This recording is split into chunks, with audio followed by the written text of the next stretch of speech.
Yes, they deserve to die, and I hope they burn in hell! Oh wait, wrong film.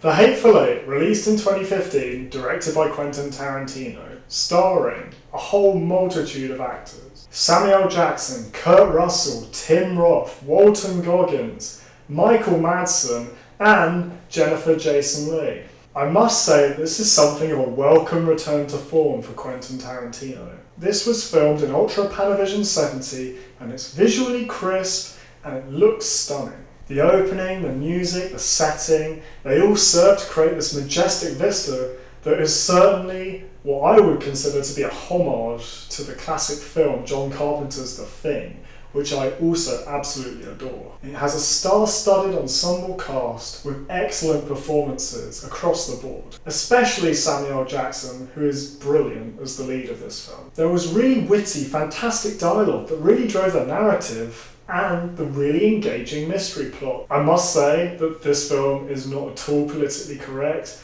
and that works in its favour, I think. Tarantino's created a film that's very unapologetic about really recreating the social issues and tension around the period that this film was set. There really was social bad feeling in post-Civil War America. And I strongly think that this film captures that essence. It doesn't really verge on exploitation, and that's important. It's full of good humour, and the Western aesthetic is perfect. It's spot on, and they really captured that Western feel. It has fantastic cinematography, fantastic direction, as you would expect from a Tarantino movie. This film has a very simple plot, but the way it's presented is quite complex. And that I found interesting. Overall, it's excellently made, and it's a fun movie that portrays the ugliness of humanity with real levity. I want to reiterate, this film really does avoid being exploitative, but really is quite a violent, gritty, not for the faint of heart film. There are some negatives, unfortunately. The payoff and the twist, I feel, had little impact. I would have loved to see them take a different direction with this. They had this really intriguing mystery story that they were building, but then as soon as Kurt Russell was killed off, I really didn't like what they did with it. It just sort of divulged into this standard, over-the-top Tarantino-esque mayhem.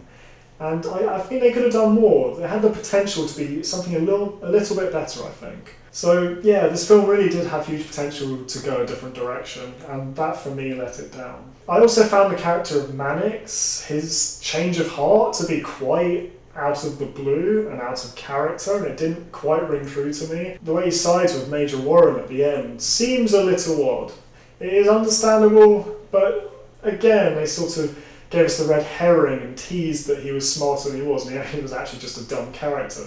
But with that in mind, his decisions, they were questionable. This film felt too long. Now, the Panavision 70 film release did have an intermission, which I think probably would have helped the film, and it's probably the way it was intended to be seen.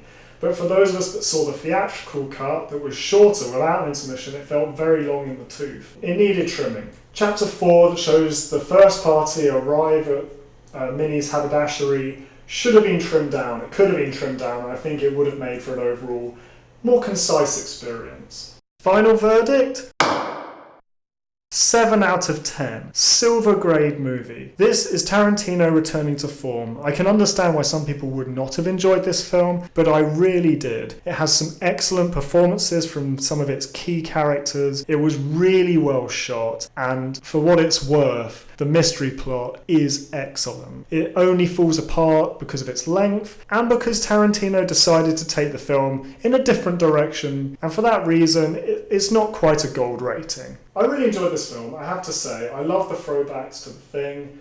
The visuals really, I cannot express enough how good and how crisp those visuals are. It's fantastic. And what Tarantino has done to try and help bring film back into the modern cinema and to try and prove that film and digital can run side by side.